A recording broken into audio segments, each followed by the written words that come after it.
the last used car talk. We're going to drop this as a weekly segment after tonight.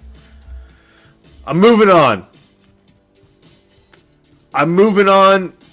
from the Derek Carr conversation because I don't feel like it has any sort of positive direction going forward.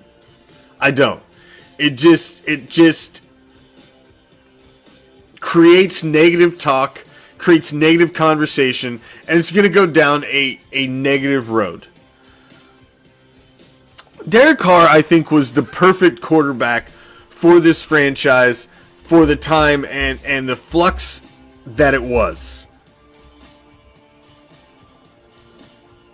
This was a team, they couldn't even make it barely through a month with a quarterback and know what direction this franchise was going for a long time after Rich Gannon. It was a rough road. And then finally Derek Carr came along. Derek Carr was safe. There was no controversy with Derek Carr. He was consistent. He was a good leader. He did what he was asked. He was a yes man. He was what the team needed at that time. It allowed you a piece to build around with the quarterback. It gave you a guy that was there for 16, then 17 games a year.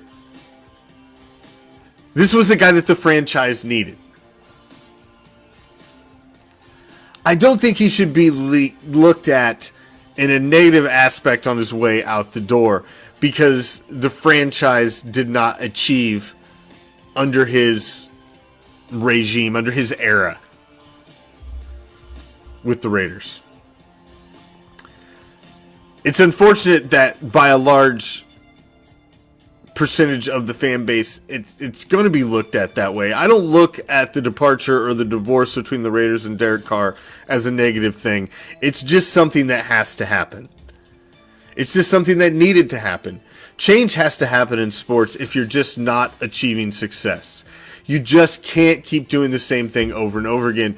And the fact of the matter is, Josh McDaniels' future in this league is tied to the success of this team right now, and they just didn't like what they've seen out of Derek Carr this year. It wasn't a positive year for Derek Carr. It was definitely a down year. It wasn't one of his most stellar years.